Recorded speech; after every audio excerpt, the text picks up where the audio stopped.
Hello folks and welcome to Paddock Pass, your pre-race edition for the 2018 Japanese Grand Prix, and welcome to Suzuka, where, shock horror, it has been raining for pretty much all of the day and promises to continue to rain through Friday practice, thunderstorms into Saturday qualifying, but beautiful sunshine and a glorious day on Sunday, which will play havoc, let's hope, with everyone's plans for the race weekend. Great to be back at this monstrous circuit, absolutely adore being here. Yeah, it's going to be a great weekend. Now, shall we talk about Russia? Team orders. Like them or loathe them, they've been a part of Formula One since the 1950s.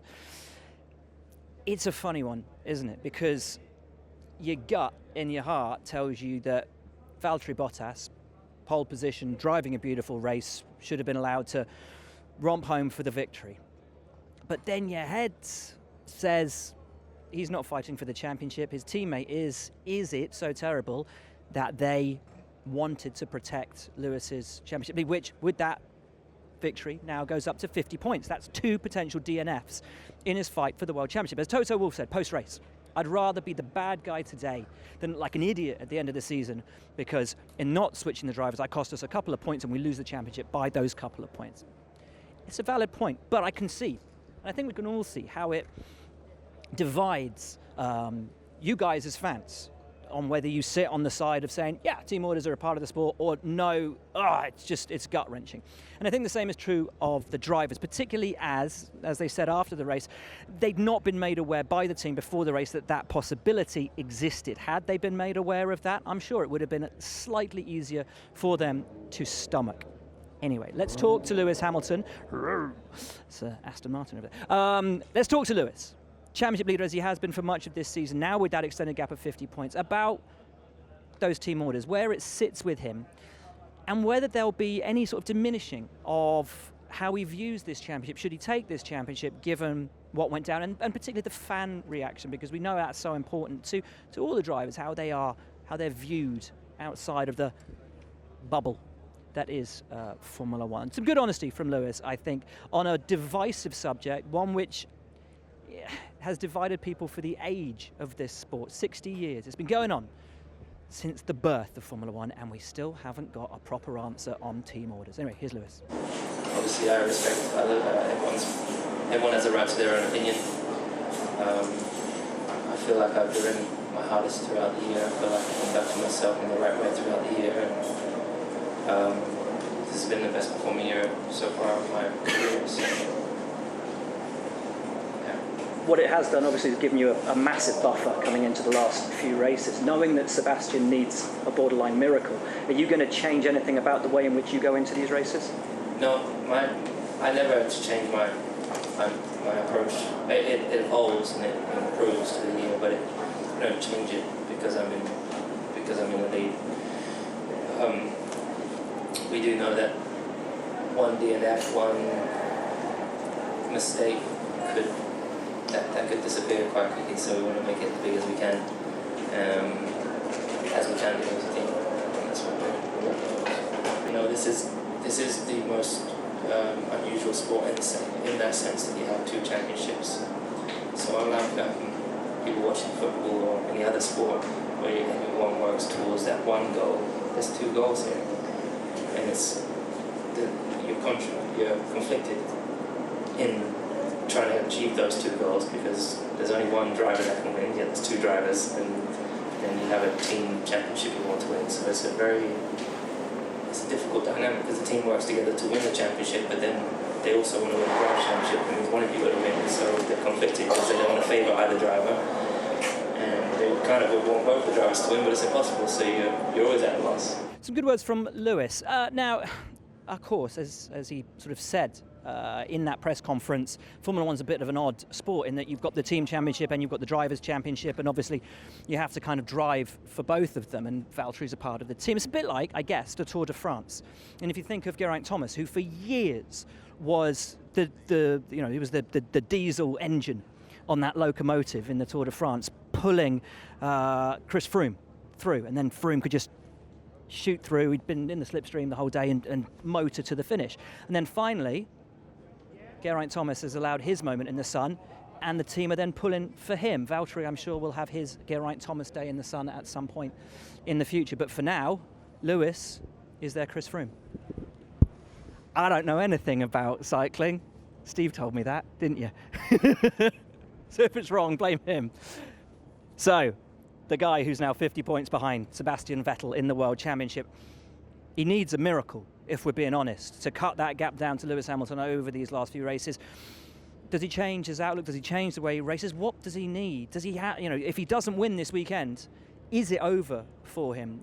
Some big questions for him as that slim chance of the World Championship seems to diminish week by week. Well, I think it's very simple. It depends what Lewis does. Obviously we are behind by quite some points, and we need to score points. And ideally, he doesn't score as much as us or less. That's simple, isn't it? It is. It's a track that's always suited you. It's a track you love driving on. Is it going to suit your car? I don't know. Every year is different, so we find out. I think it should be okay. Yeah, I think last year I didn't race, which was the biggest shame because I really like coming here and I love the track, and so I'm looking forward to race again, and hopefully we have a good one. Is there anything you can do now to influence the way this turns out, or just get your head down and go? I can do a lot. I can win 5 races, so that's what I need to focus on. Everything else, is not in my hands, and also doesn't really interest me much. I think I've always tried to, focus on myself, focus on us and my team, and then the rest happens or doesn't. Is it Terence or Philip or both? Red Bull boys having a little bit of fun in the run-up to the Japanese Grand Prix. Now, Russia was a race at which they changed their power unit, then changed it back so that they'd have a fresh one for the higher altitude races, given that Mexico, they believe, is their best chance of a win in this latter stages of the season. However, with the pace that they showed in Russia, there were those who believed at the end of the Russian Grand Prix they could potentially have fought certainly for the podium, if not for the win, if they hadn't have had that massive grid penalty. Max Verstappen lit up the track, firing past everybody in the opening laps of the race. But are we right to believe that they could have fought for that podium without those engine penalties? When you look back on last weekend and the pace that you guys had, are you in some ways disappointed that you had the engine penalty that you did? No, it's still the best place to do it, I think. Even though you could have potentially got a podium, maybe even fought for the win last weekend? Or is that us making too much out of it? Yeah, I think we were also starting on a better strategy on the soft. So, and then, we didn't really expect to go through the traffic that quickly, but the soft was just a very strong tire. So that's why I think we got in the lead, and once you're in the lead, it's really difficult to pass. So, and then when the tires hold on for a very long time, you're of course also leading the race for a long time. So I think if I would have started 5th, I would have also finished 5th, maybe 4th, but realistically, I think, it was where we also expected to be. How about this weekend? How do you expect it to suit you in the car? Coming from 2 podiums here, you should say it's quite okay for us, but I think also last year already we were normally 5th and 6th fastest, but then because of the penalties around us, that promoted us a bit. I expect us to be closer, but we need a bit of luck to be on the podium. Now, after Force India cars had a coming together at the start of the Singapore Grand Prix, they had their own team orders in place in Russia. See, no one bats an eyelid about that, do they? You're not allowed to race each other, that's fine, but anyway. We've moved on. Was it a fun race? Was it a difficult race for them? Ultimately, the guys couldn't make that move on Kevin Magnussen that they wanted to have a go at doing. Just didn't have the momentum, didn't have the pace advantage, let's say, to actually take it to Kev. Should we stop walking backwards, Steve, because you're about to walk into a pillar? So it was a difficult weekend for Force India in Russia, but they both got back into the points, which is massively important for them as they try to get up the championship standings this year. We're going to talk to Esteban Ocon, though, because obviously, as things stand right now, he's only got 5 races left in his Formula One career. There is a chance, well, not his career, but for next year, there is a chance that he ends up at Williams next year. A chance, a slim chance. by far more likely what we believe is that he will be a reserve driver, be that at Mercedes or at Force India.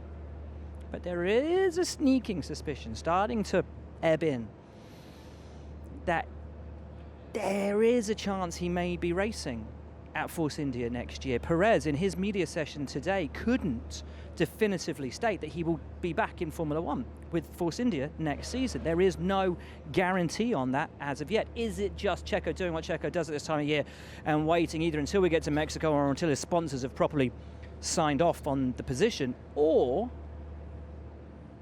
is there something going on behind the scenes that will see Esteban Ocon actually stay in Formula One in 2019? I'm trying to enjoy as much as I can, and just enjoying working with that great team. You know, Force India, I've been enjoying those last 2 years massively, and it's been a successful 2 years. You know, and I'm very happy with everything that I've learned. So we'll see what the future brings. But yeah, at the moment I'm just enjoying race by race, and doesn't matter if I do good or bad. It won't change my future. So we'll see. It's not out of the realms of possibility you'll still be racing next year. Rumours linking you, of course, with Williams, possibly even a role at Force India next year. If you do have a year off, is it the end of the world when you look at drivers like Felipe Massa or a Fernando Alonso or even a Hülkenberg that took a year off and came back probably even stronger than they were before? Yeah, it's true. Of course, it's not nice, you know, to be taking a year off. But if that's the case, you know, I will be working harder than ever. And I will be breaking the balls of everyone, you know, to be back in 2020. And luckily I have great support from Mercedes, so you know, I'm sure they will find a solution for 2020. Now, as we said, Williams may be the lifeline for Esteban Ocon next year, or is the lifeline actually a current Williams driver, Lance Stroll? He and Esteban, very good friends, and Esteban coming out with a lot of positive statements, really making a big thing out of their friendship in public. His dad is the new owner of Force India. How will that all play out? Who knows? Maybe some of us are adding 2 and 2 together and getting 37. We'll see. Difficult end of the year, though, for Williams. It's not been an easy year for them at all. Speak to Lance, who's actually in, I think, quite a buoyant mood this weekend here as we approach the Japanese Grand Prix, and with the weather looking like it will be inclement throughout until we get to Sunday, a guy who we know excels in the rain. I mean, we're still competing. It's challenging, but you know, in Monza we picked up points, and it goes to show it's not impossible to score points. So yeah, I think you know, we have to have some resilience, accept the reality of the situation, which is that we are not in a position to pick up points at the moment, and you know, get out of Q1. But we'll work around that, and you know, hopefully now we can go to some tracks that suit our car a little bit better. It's not guaranteed, but you have to have hope, and you have to think positive. You know, the glass is half full, not half empty. So, do you need a curveball for it to be a good weekend? This weekend particularly looks like we're going to have rain all the way through till Saturday night, and then sunny come Sunday. Is that going to suit you? I think so. Yeah, mix things up. Could only play into our hands. So you're good in the wet as well. Yeah, last time out wasn't too bad. So yeah, I won't speak too soon. But for sure, if you know, there's a bit of rain coming our way, spice things up, and yeah, I'm all for it. Now, Renault caused a little bit of controversy in Russia when they didn't send either driver out to qualify in Q2. The reason being that after Singapore and what we saw in that race, they believed it better to sit out Q2 to have the free choice of tyres for the race, a strategy which for a while looked like it might work, but ultimately didn't plan out. Carlos Sainz picked up damage on the opening lap. The floor pretty much ripped to pieces, which stifled his charge through, well, what he hoped would be his charge through the field. And Nico Hülkenberg, again, didn't have that pace to make the strategy work. But why not? One person who knows, it's Nico Hülkenberg. I think it was going okay. It was just in the middle part of the race, I had to do quite a lot of fuel saving, not having, you know, tows from other cars, no DRS, you know, that has quite a big impact on fuel consumption. So we've lost a little bit of race time there, but I think, you know, at the end of the day, we were also just missing some pace, you know, to make that strategy work and to convert it into points. And I think those two things together meant we missed out a little bit on the points. In hindsight, do you wish you'd run in Q2 to try and get through to Q3? No, not really. I think for us that strategy was good, and I would do the same thing again. And honestly, even I doubt that we would have made it into Q3, but even if we had, I don't think it would have made a huge difference in the end result. Relative performance to the likes of Haas and Sauber at that race obviously wasn't as good as expected. It's been tailing off for a couple of races. Can you get it back towards the end of the season?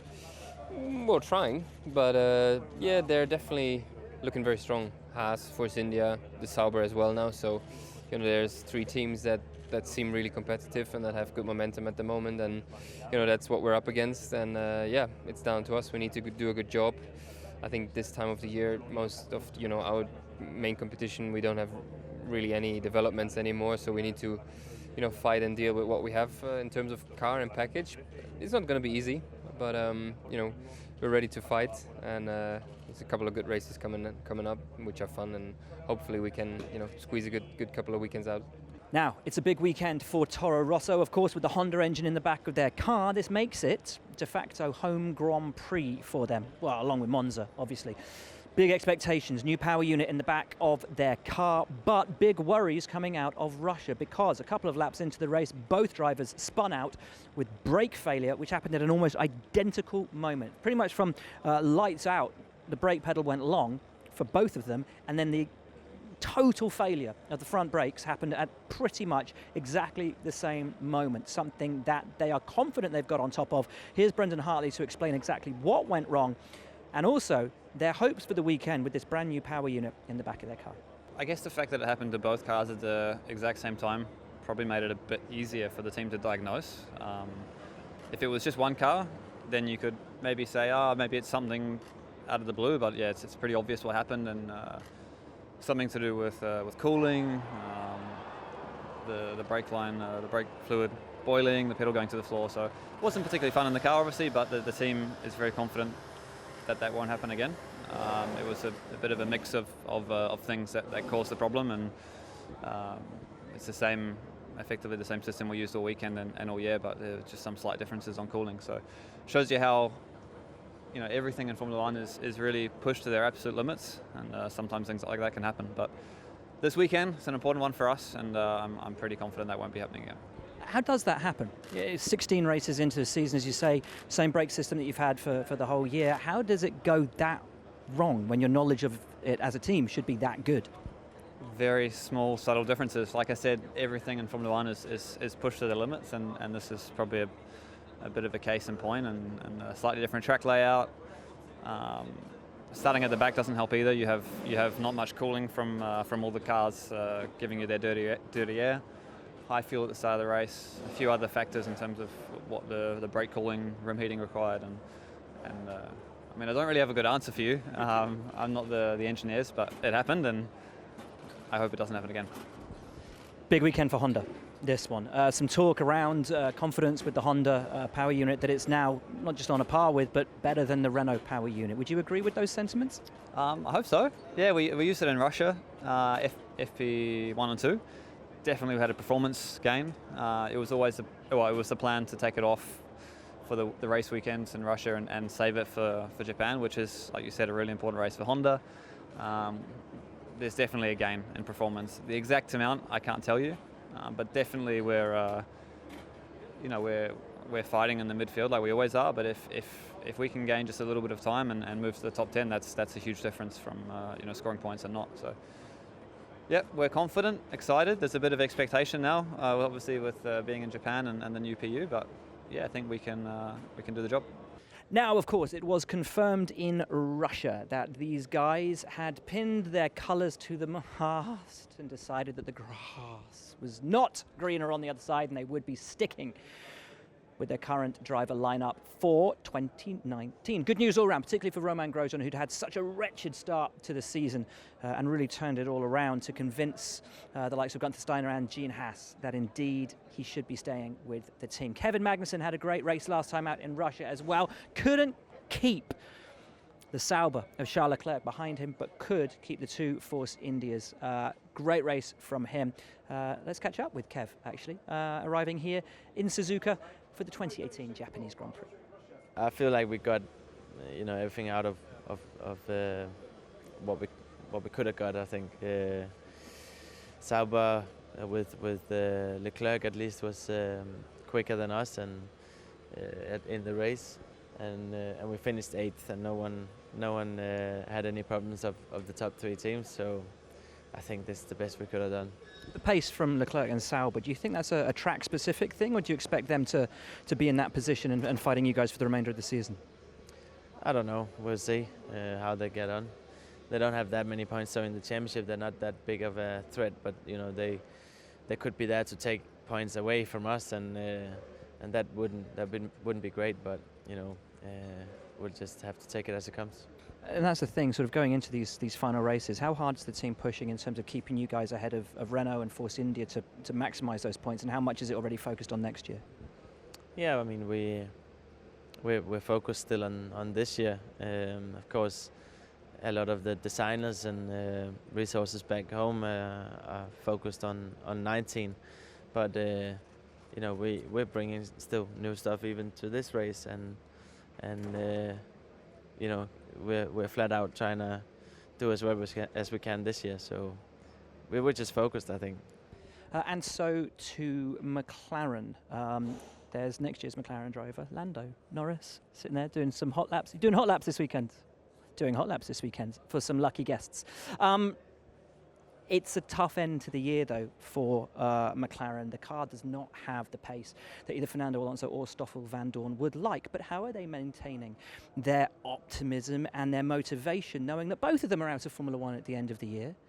They're ultimately giving the car to that guy, but is there incentive to make a decent car for him for next year?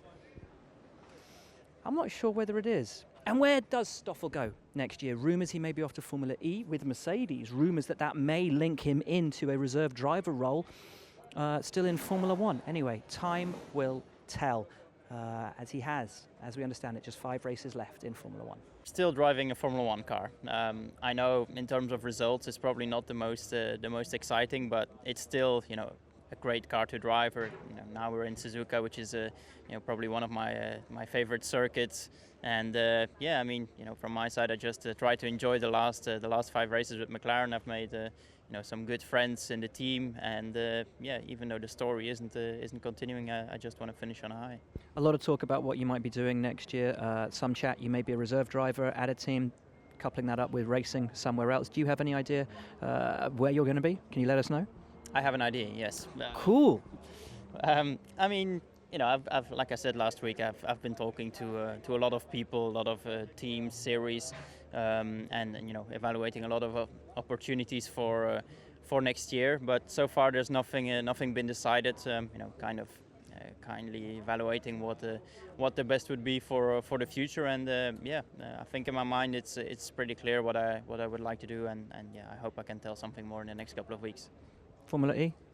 I don't know. IndyCar? Don't know as well. Oh, come on, give us something. A little something. Would you like to race in either one of those? In what? Formula E or IndyCar? Why not NASCAR? Why not NASCAR indeed? So no, we'll see. There's all of them I've been in touch with, even WEC as well. So there's a lot of possibilities. And so we finish off today's Paddock Pass final interview of the day down here at Sauber with, I think, the man of the Russian Grand Prix, Charles Leclerc, who had a phenomenal start, overtook the Force India, then did Kevin Magnussen in the Haas. It was a great couple of moves, really gutsy, round the outside of that slightly off camber turn 3, back bouncing around a little bit, held it. Yeah, beautiful move. And from that point, really wasn't troubled for the rest of the race. And this in a car, which, as he told us after the race, has not been updated in a couple of races, will not be updated for the remainder of the year, and yet had the pace on the Haas, had the pace on the Force Indias and the Renaults and all those guys. And astonishing to see them as best of the rest. Great race, great drive, great result for Charles Leclerc. Coming to a track which has some painful memories for him, but we're not going to dwell on those. We're going to look at the brilliant result he had in Russia and whether they can maintain that in the last few races of the year. I think we recovered quite a bit of performance since Singapore. In Monza and Spa with the low downforce package, I don't think we were very quick and we struggled quite a lot. But in Sochi it was probably above our expectations to be best of the rest. Good in quali also, but especially very strong in the race, was great to see, and we probably didn't expect it that much. As you said after the race, it's a car that's not being developed anymore. Do you expect any other races this year to suit you as well as Russia did? Probably Mexico can be a track that should be quite okay for us. But yeah, anyway, I think we will stay quite competitive until the end of the year, but probably not as competitive as Sochi. This is one of the few tracks that you haven't raced on before. Is it easier coming to a track that you haven't raced on because you don't have to relearn braking points and things like that, or do you rather have a bit of experience? Oh no, I would prefer to have a bit of experience, especially here on Suzuka, which is a very technical track, and especially the first sector is all about the rhythm. So yeah, it will take a bit of time to learn it, but yeah, no excuses. I still have 3 sessions to learn it. Imagine you've done a lot of work on the simulator. Does that always correspond to when you get out on track? Is it ever exactly the same, or do you have to just use it as a guide?